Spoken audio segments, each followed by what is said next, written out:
Ladies and gentlemen, please welcome the Amazons.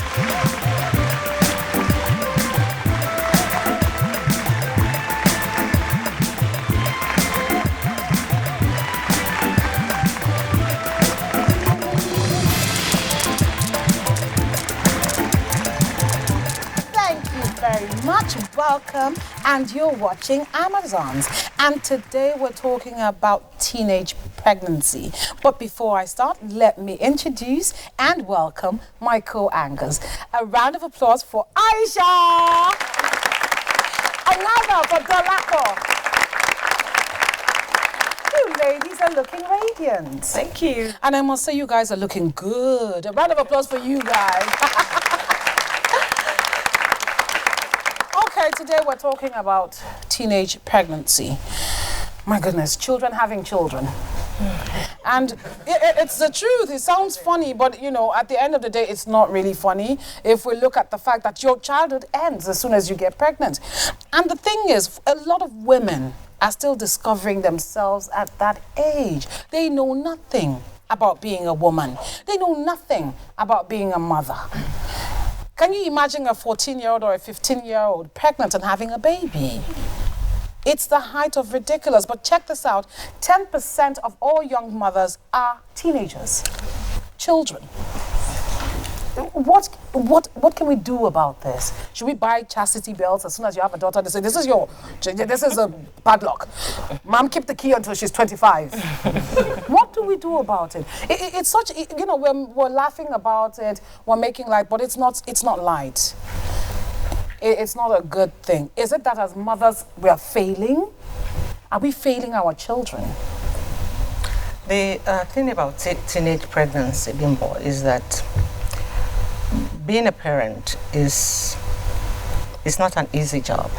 Very true. Being a parent is demanding, and bringing up a girl child has its own methods. And as a society, we have kept our girls from being exposed to the realities of life till it's too late for us to do anything until they start to discover things out by themselves. At that point, it is either they are making mistakes or they are learning things by themselves, or the mothers are the last to know about what is happening to their daughter. That's horrible, because we should have a better relationship with our daughters. We're women. And I would assume that as a woman, you have so much to give to a female child. Because check this out, 21% of all teenagers, 21% of teenage girls in Nigeria have either given birth or are pregnant. 21%. What are we doing wrong? Is it the society? Because I do know that, you know, when things are not right in the country, like the way Nigeria is for now, the whole world is seeing a lot of economic problems. But of course in Nigeria, because we are a developing country, so it's worse. Obviously we don't have a middle class. What we have is the lower class and the upper class. Is this a factor? No, I don't think it's a factor, actually, because I think way back before, maybe in the olden days, in the days of our grandmothers, I don't think teenage pregnancy was something that was like in your face like that. But I do know that in a lot of international countries, you see these young girls, they're pregnant, there's a child in the pram, and they're pulling another one. Some of them do it because of the fact that, you know, there are facilities to help them, you know, welfare. You know, you have a child, the more children you have, you know, the more money you can get at the end of the month. But obviously, according to, you know, what we're hearing now in Nigeria, it's become there's like an upsurge where, you know, everywhere you look, there's a young girl, you know, who's had a child or who is pregnant. But I think, aside from the fact that the government have a role to play, it all goes back to the society again. You know, they're being exposed to a lot of things, and let's not even talk about the health implications of, you know, a young child, like you said, having sex and also giving birth to children that they cannot look after as well. One of the things that affected me greatly when we were taking, there's a movie that I shot called Freedom in Chains. It's to educate people about treating the girl child better in Nigeria. So we took it round a lot of states in Nigeria, and we went to, I'm trying to remember if it was Sokoto or Nasarawa. I can't remember, but we were taken to the VVF center. And they said, you know, come, let's give you a tour of the hospital. And we get there, and some of my colleagues walk off. They were showing us wards with, you know, nice-looking little girls. They didn't look like they were distressed or anything. But by the time my friends walked off and found the real wards, it was horrible. These are children of 11, 12, 13, max 14. Too young to have kids having babies. And because of that, they had complications afterwards. I mean, and then a lot of them are rejected by their families. Once this happens to them, they are left to roam on the streets. Yeah. Well, for what happens in the North, Bimbo, sorry to cut you short, that is as a result of religious considerations. It's not religious, I think it's more traditional than religious. It's religious because they said in Islam that by the time a girl child has her first menstruation, her first period in the family's house, the second one should be in the husband's house. So you see that the children are being married off at a very tender age. Maybe it's time to stop the menstruation. Yes. That is what is causing that problem in the northern part of the country. Let's give them drugs to stop the menstruation. You know, we're making fun trying to make this light because at the end of the day, it's a serious problem. The mothers of tomorrow are mothers too young. At that age, if we're looking at it, what does that kind of child have to impact on a baby? Absolutely nothing. You know, I read in the newspaper, I can't remember, about this little girl who was enticed by a grown man, and basically the guy was giving her perfume, jewelries, biscuits, sweets and everything, and then he invited her over to come visit him, and she went over there. Of course he had sex with her for the first time, you know, knowing fully well obviously that she's a little girl and she may not even know the implication, obviously doesn't even know how to protect herself, and she got pregnant and, you know, had a baby. And you hear so many different cases of grown-up men being the perpetrator of this teenage pregnancy, because they know, as married men too, they know that if you have sex with a girl who is not well taught, probably doesn't have any experience or has not been told about sex, you know, she may get pregnant. But they go ahead and do it, but they have their daughters at home whom they protect and don't allow to go out. But they go out to these other girls out there and they get them pregnant, and you know what, they disappear and they're not even responsible for these children. So what we're saying basically is that we have a lot of pedophiles in this country. Well, they don't see it as that. People who prey on little girls. Well, we're talking about teenage pregnancies here, and we're trying to look at the different reasons that this is on the, you know, the percentage is so much higher and seems to be increasing every day. Well, you're watching Amazons. We'll be right back. Don't go anywhere.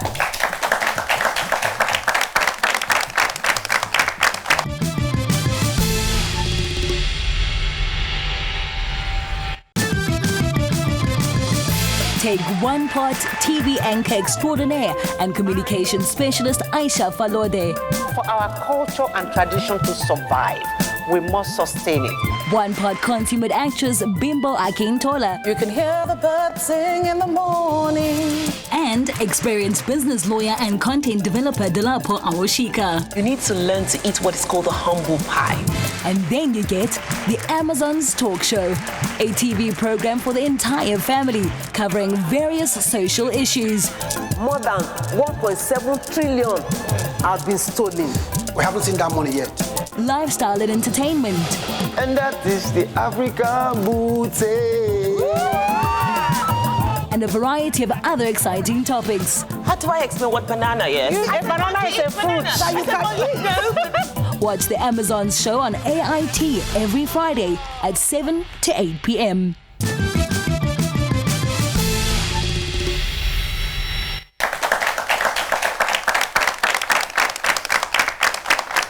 Now, we're trying to look at the cause of teenage pregnancies. What are we doing wrong as a society? Because I'll tell you what, if we failed the youth, we've failed everything as a people, because they are the future of tomorrow. So we need to support them. We need to make sure that everything is right with the youth of this country. I've noticed something that's prevalent in all our discussions. No matter what we bring to the table, no matter what we talk about, there's one real cause. Is an important cause in everything that we've talked about. Have you noticed? Yes. The fact that people are suffering in this country. Poverty. The poverty level is high. And what it is that, look, we have people who are not really middle class, just a bit above the poor line. And it takes two of the parents, both parents, coming together, working morning to night to make a proper life for their children. Now, at that point, do we now start to blame a mother or a father that's trying so hard to make sure that the basic things that a child should have, they are providing? Or do we now say, okay, and I do understand our culture of not talking about a lot of things. That's also another problem that we have in this country. We have this culture of sweeping things that we assume are funny under the carpet, but it comes back to bite us. Because one of the steps, I think, to help stop or bring down the percentage of teenage pregnancies would be for mothers to talk to their daughters about sex before time. What age would be the proper age? 12, 13? It doesn't matter, because at the end of the day, you need to think of this. Poverty is not only in Nigeria, poverty is all over the world. And we have teenage pregnancies. And it's all over the whole place. Yes. But you know, at the end of the day, I think ignorance is not bliss anymore in this country. And I think ignorance is the cause of a lot of things. Because like you said, if someone tells you what to do and tells you what to expect and how to protect yourself, you definitely know how to protect yourself. There's so many. In other countries, you can walk into a hospital and contraceptives is there on the table. You pick it up. It's available. You don't have to hide. You don't have to even tell anyone about it. You know? Very true. Very true. And again, I think aside from the fact that here, it is not available for anyone to walk into a chemist, walk into a pharmacy, and even say you want to buy a condom. Fear. You know, it's fear. Aside from the fact that the girls are even getting pregnant, bimbo, there's STD, there's herpes, there's HIV. There's so many diseases out there. And it's scary because obviously for you to get pregnant, you're having unprotected sex. Simple. Look, I know there's been a lot of, you know, hoo-ha about HIV. HIV is not the only killer. There are other killers out there. And most of these diseases are transmitted sexually. Now, leaving that, we're going to come back to that because that in itself is another thing that we need to educate people about. I'm thinking also that for some parents, it's not that they don't want to talk to their children about sex, it's that they figure, my daughter will never have sex. I don't think so. Yeah, a lot of fathers. Maybe back then, not now. Oh, even till now. I know parents who, at the thought of their kids having sex, you're talking children who are 19, 20, 21, 22, 23. And the thought you say to them, oh, my daughter is still a virgin, she's not doing anything for her. So really? In Nigeria of today, how is that possible? Everywhere you turn, every advert that is on TV now has sexual undertones. All the magazines that we read have sexual undertones. To sell a product, you use sex. So it's in their face from God knows how, from when they're babies, actually. Because even if you say, oh, my children don't watch this program, they don't watch that program, they watch adverts. So it's there in their face from when they're kids. When is the first? When does a girl ever go to the hospital? Because we need to broaden this thing. You know, I refuse. Yes, poverty is a cause. I agree. No, we're talking about parents now. In as much as I think poverty is a cause, I think we need to sort of like move away from all that. You see, a young girl, okay, once she's 16, okay, will probably go to the hospital because she has a headache or something. But in other countries, you understand, once you're 16, okay, and you visit the GP or your doctor or something, the gynae, I'm moving away from this so-called parents that are supposed to be shy, not to want to talk about sex to their daughters. But when you do go there, they offer you, like I said, it's there, you can see it's available. If you don't want to tell your mother about it, you can go to the hospital and get contraceptive. I don't think in this day and age you can actually stop these teenage girls from having sex. We need to come out of it and go out of that cuckoo land. These things is happening. There's nothing you can do about it. But I think if schools, government can put hands together, and also the medical centers and all can make all these things, available to them and everything, I think we can avoid a lot of this teenage pregnancy, because which young beautiful girl wants to get pregnant really? We are a very deceptive society, Dolapo. I mean, can you imagine going to a school and you're giving sex talk? You are handing out condoms. You are handing out contraceptives. Some people are going to come after you. Yeah, some parents. They will come after you. It's as bad as that. But that is the way to go. At 10 years, a girl child, a boy child knows what it is to have an erection. Of course. Knows what it is to have, to have intimacy. Knows everything we do not imagine that they would know. Of course. So if they know these things, why don't you protect them from letting them know the realities and the consequences of practicing what they know? This is what the problem is. We have shielded the children so much to the extent that we are ruining their future. I do not know. As parents, it's difficult between drawing a line as to what to discuss with your child in order not to be seen as encouraging the child to be promiscuous, as to how much you can teach this child in order to let the child know that there are consequences of if you do X, Y, and Z. So it's as simple as it may sound. It's also very complicated. But the complication will save us a lot of problems if we are bold enough to talk about it. It's not only about girls. Boys also need as much information about sex and the consequences of sex. I mean, if you have a child, it's easy. I mean, compared to the fact that the diseases that can come out of unprotected sex, that is the one that worries me the most. You see a girl child carrying pregnancy, you do not know the diseases that this girl child has been exposed to, if she's contracted anything, and if she's going to transfer whatever she's contracted to the unborn child. Unborn baby as well. It's a very complicated thing. A child that didn't ask to be born. Bimbo, sorry, I have one thing to say. I think it all boils down to attitude. Let me share this with you. A friend of mine had this wonderful nanny, and she wasn't too young, but she was a woman and stuff like that. And there was a time I went out, and I was like, oh, where's your nanny? What happened? She said, oh, she's gone. I caught her sleeping with the driver, and I was like, and so. And she was like, no, that. And I said, you know what? In my house, there's nothing I can do. I go out. My house is open. They have their rooms. If you have a woman and a man in the same place, they say the devil is the third person there. So sooner or later, they don't go out. Most of the staff don't have time to go out and relieve themselves. So they're going to start doing it. So what I do is I give you condoms. I will tell you when you are going to do it, but if you do decide to do it, don't do it in my house. You've got your room, and here's condom, and don't do it in front of my children. You know what? They actually end up not doing anything. You are lucky. Some drivers would, they would take that opportunity and do anything and everything. But I also think it's ridiculous. I do something, and I call it I like to shock people. So and I have younger people that I mentor. So what I do is, when I have any of my kids around, I call them my children, I would buy condoms.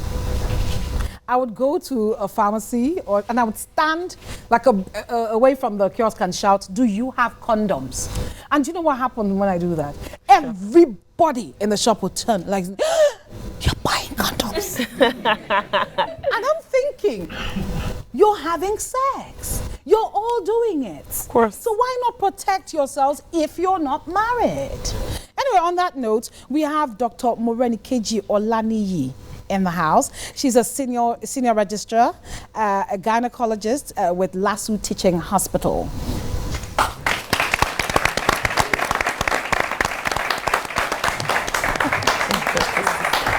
Hello, doctor. Welcome to Amazons.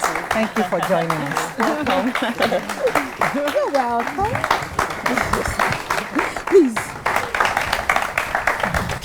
Thank you so much for joining us today. Now we're talking about teenage pregnancies. Just the thought of teenagers having kids is driving me mad. How many teenagers do you see in a month? Well, to start with, the number of, they don't usually come to us. We just pick them by chance because really they don't want to come out to let you know they are pregnant. Wow. They usually come when the pregnancy is complicated or when eventually their parents get to know or somebody forces them to come. But overall in Nigeria, about 22.9% of teenagers are pregnant. And by the age of 18, 49.3% of teenagers are already sexually active in Nigeria. So for those who come to you, as when it is too late to hide it from parents, when it's too late to hide it from your friends or anybody, do they know who is responsible for the pregnancy? Can they tell you if they know? Yes, most of them know. Only very few that don't know eventually resulted maybe as a case of sexual assault, a case of rape, but that is very, very, very minute compared to the numbers we see. Majority of them know who. Yes, it's usually their boyfriend. Are they teenagers or adults? Teenagers, 13 to 19 years old, teenagers. In fact, most of them, majority are pregnated by their classmates, secondary school classmates. Has sex between two children. Yes. So it's like even the guys, they know what is called sex. They know what it means to be pregnant. They know what it means when you say a female child has attained puberty. They see it. Puberty is not something that can be hidden. Because it's when you say you're a teenager, you're an adolescent, you've attained puberty, everything just blossom out. The breast begin to develop, the curves are out. Even the guys, they see it, they notice it, the beauty comes out. Then the next thing is they start talking to you about sex. Wow. And the pressure comes up. Madam, I'd like to ask you a question. I've heard cases of where a young girl goes to the bathroom to, do whatever there, and the next thing they said, she gave birth. I've heard cases like that, and they will say that she didn't know she was pregnant. Is it possible? And if it's possible, what are the causes?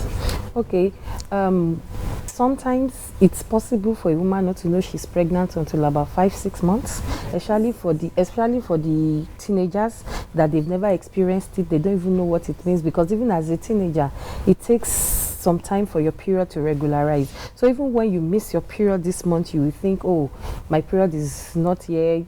I've asked my mom, she said it's normal. So at that point, it's possible she's pregnant, she doesn't know. She might not even know those changes that you think occur in a pregnant woman. She might just be treating malaria, treating typhoid. But for those girls that now eventually end up in the birth room and they deliver those babies, it could be that the pregnancy didn't get to 9 months. And they are also, the teenagers are at risk of having a preterm delivery. That is when the pregnancy doesn't get to 9 months. And in that situation, it's a possibility that she just gets to toilet. But it's also unusual for her to now be in labor and she doesn't know she's in labor. They say it starts as stomach cramps. Yes. And they do put on weight, a little bit of weight, but not too much, especially a child who is on the big side and everything. Because I have heard about 1 or 2 cases of that just happening. I actually know someone that lived with her family till she delivered and nobody knew she was pregnant. But did she know? She knew. Yes. She knew after a while, but didn't tell anybody because she was scared of the reaction of her parents. Definitely. But she didn't change at all. She didn't have a stomach, nothing. Yeah. The stomach was flat. Everything was normal. She didn't have anything extra. The parents found out when she went into labor. That must have been quite a shock. And then again, when is the right time really to bring a child to, say, a gynae and say, look, my daughter, I think she's sexually aware of her body. You want to protect her from, teenage pregnancy, and you want to protect her from sexually transmitted diseases. Is it right? What age can a woman bring a daughter to you and say, I want you to put my daughter on contraceptives. I want you to, let us lecture her about, STDs and what to do. When is the right age? So in Nigeria today, I think age 3. No, really. Age 3. That's what I think. Well, we have, if you say age 3 years, because we have some young girls like age 4, 5 that they start menstruating, and we call that 4-year-old. Yes, we call that precocious puberty. That is puberty occurring before the expected age of puberty. Yes. 3 years old. It's happening. It's not only in Nigeria. It's happening. It's called precocious puberty. That is, they are starting their menstruation before the right age. And it's usually Are you saying a due to 3-year-old can be pregnant, or a 4-year-old if they started having precocious menstrual period? Well, nothing. You can never say never in medicine. You can never say always in medicine. You can't say never, you can't say always. But like I said, when a young girl starts menstruating, at that period, the menstrual cycle is not yet regularized. And we usually believe that, okay, menstrual cycle, when it's regularized, the girl starts ovulating, then she can get pregnant at any time. But aside that, even in between those irregular periods, irregular ovulation, she can still get pregnant. So what I'm trying to say in all this is that the mother might not necessarily bring the girl child to the gynae clinic. We have adolescent clinics. We have youth-friendly clinics, peer group clinics, where they can bring them in to see the doctors or the counselors that are there. You might not necessarily bring in the child to see the gynecologist. And at those youth-friendly centers, those adolescent clinics, that's where they have magazines, they have talks, the peer groups, they sit down, they talk about their experiences. Even sometimes they tell the parents to leave the girl child and excuse them, so that they can feel free to open up their mind, what they can't discuss with their parents at home. They can open them their mind, tell them about the sexual pressures they are getting from the opposite sex. Then they can talk about contraceptives, and they can talk of how those contraceptives work and how they can use it. They can always come back to share their experiences. Even at those adolescent clinics, they can screen them for all these infections, hepatitis, HIV, chlamydia. We have so many of them that can have a long-term effect on them. So you might not necessarily be seeing a gynecologist. And coming to what age, like I said, once you discover your female child has attained puberty, and which is when the secondary sexual character starts coming up, you see her, she's developing breast. It might not necessarily be, because it's usually the menstrual period that comes as the last part of what we call puberty. But usually the first you see is that the breasts start getting developed faster than what you noticed. Maybe they have a younger brother, or you just notice there is this sudden upshoot in their growth. Then you notice that, oh, the pubic hair is increasing, and the next thing, she says, "Mommy, I'm menstruating." Then at that point, you need to take her to an adolescent clinic, a youth-friendly center, where they can readily open up and they can be told about the challenges, especially about sex, because it's at that age they become vulnerable to sexual activities. Well, we're going to take a short break now. We're still talking about teenage pregnancies. Don't go anywhere.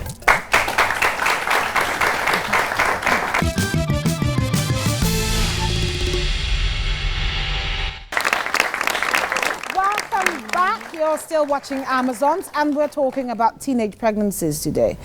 We have another guest that's going to join us in the studio, because I think I have 3 guests today. We want to hear from everybody. She's a parent. She's a retired magistrate and a parent. Please welcome Mrs. Tokumbo Bankole Williams.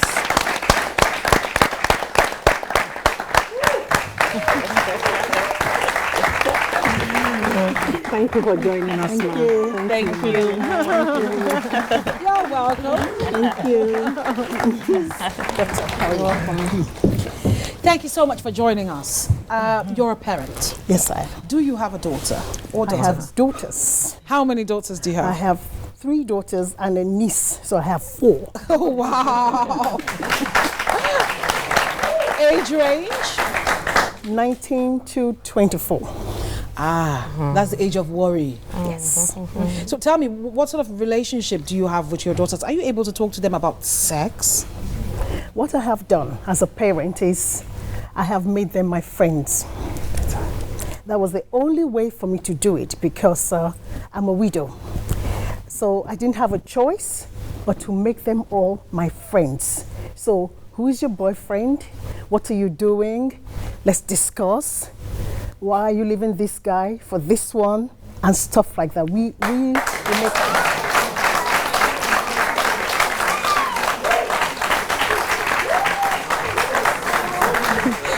the audience are excited about that. So I want to ask a question. When your daughters lost their virginity, did they come to you and say, Mommy, I've done it? Or did they tell you before? They didn't tell me. I had to find out. But at the same time, I had to use apply wisdom, more like it, when I eventually found out, because I found out the hard way. Okay. What's the hard way? We need to know. What you talking about? Teenage pregnancy, not teenage. Funny enough, I was lucky. It wasn't teenage. She was already of age, but she got pregnant. We didn't know she was pregnant. She had a cyst. Okay. So there was a pain, and everybody was like, what's this pain? I have this pain in my stomach. Okay, we'll see the doctor. So everybody had the idea. Since the family had a history of fibroids, we thought, well, it could be fibroids, it could be cyst. So the doctor says, you have to do a scan. So we went to the scan, but as luck would have it, she was already 23 when that happened. So we have a baby now in the house. And the doctor says, then she came to me after the scanning and said, Mommy, something has happened. I said, is it a cyst? She said, yes. There's a cyst, there's a fibroid, and there's a baby. I said, wow. Like that. How did you feel Bimbo, when she said that? I got up, I took a stroll, then I came back and I sat down. Darling, do you want the baby? She said, yes. Oh, I said, no problem. How is it, from the experience you've related to us now? You have a bond with your girls. This happened. If you do not have a bond with a child, it will happen. So what really is the right method of parenting in this regard of sex education? Because for me, I want to give an example. I have a daughter. She's 21 years old.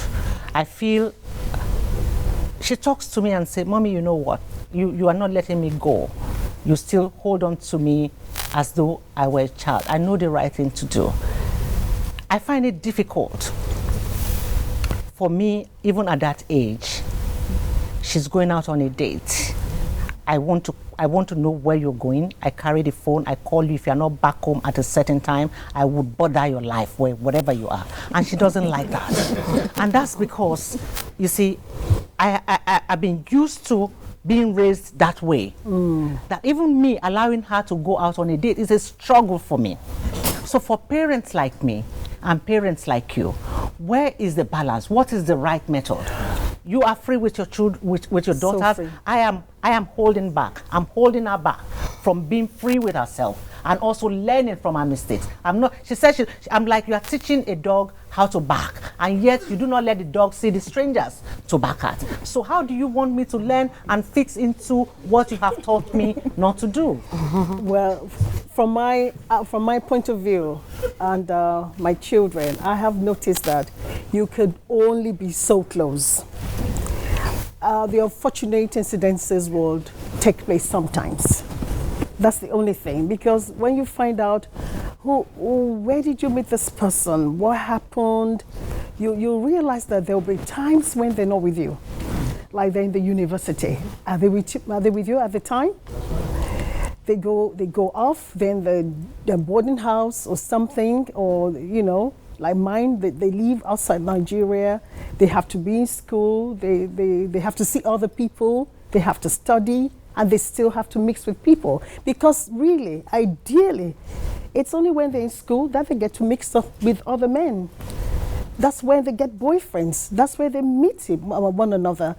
So it's not easy. It's only when it happens and it's like, okay, it just happened. I'm facing my reality squarely now. Who did this? Are you sure he's an acceptable person? Is he going to accept this pregnancy? And then we start all the workings at the back. Let's meet the parents. Let's talk about it. Let him come and see us. And then you realize that okay, maybe he's a decent boy after all, not too bad. And has accepted responsibility. And he has accepted it. And the family has accepted. Everybody has accepted. And that's something to be happy about, because at the end of the day, what it does show you is that your daughter has good judgment. Fine judgment. So you did do your work. I did. At Thank the end you. of the day. You did. You did. Because we do know of many cases where young girls get pregnant and the boy is nowhere to be found. Yes. And then all sorts of weird stories start to come up. It's not me, maybe it's him. You were dating so at the same time. You were talking to so at the same time. I know you were dating Jonathan while you were dating John and Thomas. And you know, Bimbo, we do know some cases, like you said, where the girl herself doesn't even know who the father of that baby is. Yes, because you were never close to your children. Because she said to me, Mommy, I used to tell you about so-and-so. Because she had mentioned the person and just didn't meet him. She had shown me his pictures. I hadn't met him. So I thank God for that. At what age can a boy's sperm become active? Because we keep talking about the girls. At what age does a boy's sperm become active? Once the boy has attained puberty, and of course, you know, we have different ages. For girls attain puberty before the boys. Usually girls from the age 9, 10, you know, things are changing. Even now it's coming down and down. Formerly, maybe when we were younger, we attained 13. But even now, 8 years old, 9 years old, because you know the kind of food we eat, the environment, everything is changing. So the teenagers are attaining puberty earlier than what it used to be. So even at that point, once a male child attains puberty, which is adrenarche as part of his own puberty, and the sperm cells are active enough to pregnate a girl. So like I said, even some of them, we'd see them that they are pregnated by their classmates in secondary school. Oh, you're all tickled by these subjects. But it's not something to laugh about, because it's actually very serious. The fact that children are having sex. I know some of you have questions. You have a question, your name and your question. My name is Chukwueze. I want to say that I have utmost regard for her honor, for having the courage to ask the daughters to know their boyfriends. And Aisha was spot on when she said that we live in a deceptive society. I have a personal experience. I used to live in a face me, I face you environment, and I was playing with a 4-year-old girl, and somehow she touched my penis, okay? And she just reacted. I was like, what's the problem? She said, sorry, uncle. I said, what is it? He said, I touched your prick. That is the truth. Now, Dolapo said something that at early as 3 years old, we should start teaching our children about sex. There used to be this story, sometimes we make joke about it, about a mother telling a daughter, don't allow a man to touch you or you get pregnant. Don't allow a man to see your pants. And then the daughter came back one day and said, Mommy, I didn't allow him to see my pants. I actually removed it for him. Now, the truth is this. We pretend that we are so religious. We don't want to talk about these things. But it's killing us and it's eating us deep. If you ask me, the moment I give birth to my daughter, I will teach her sex education. And that is the truth.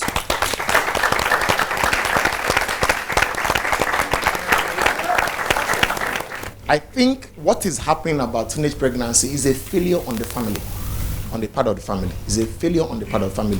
Because the truth is that the first place to learn about sex should be in the family. It should be the family. Yeah, because, yes, I do agree. Thank you very much. Thank you so much. I do agree with what he's saying, because some of the things that our parents tell us are so misleading. Don't let their hand touch your cloth or you'll get pregnant. Don't sit too close on the same table with the boy, because if his shoulder touches your shoulder, you will get pregnant, which is the height of ridiculous. And I think what happens is that children believe you when you say this stuff. And then when it happens by mistake, they're worried they're going to get pregnant. When they don't get pregnant, they say, okay, what else did mommy lie about? And also, a lot of parents refer to the sexual organs as insects. Kokoro. It's kokoro. Kokoro, yes, kokoro. Why kokoro? I don't get that. They do, honestly. They don't call it what it is. They don't call it what it is. They don't say. They say no. You see some kids will tell you, my kokoro. Yes, you get that. And I think it's high time we say the right word the right way, because things are changing. We can't, just like you said, I agree with him. The major problem we have with teenage pregnancy in Nigeria, it's apart from early marriage, you know, the northern part of Nigeria, we have a breakdown in our societal values. And usually you discover that some of these teenagers that are pregnant, some of them are products of teenage pregnancy. And you discover that it becomes a vicious circle. Yes, because it's been discovered that 1 in every 4 teenage mothers, in 2 years, if they are not properly inculcated back into the society, they get pregnant again for somebody else. And you discover that their daughters end up with a teenage pregnancy and their sons eventually take to crime, or the boys eventually pregnate a girl and they are all involved in a teenage pregnancy. It's a revolving thing. So it's about time we start talking about it. And like he said, I agree with him. It starts with the family. Once there is a breakdown in the family, single parenting, it's always a problem. Well, we're talking about teenage pregnancy and some of the causes for teenage pregnancy, because it's alarming to know that a huge percentage of our teenagers are pregnant before 18 and having babies. It's ridiculous. Don't go anywhere. We're taking a short break and we will be right back.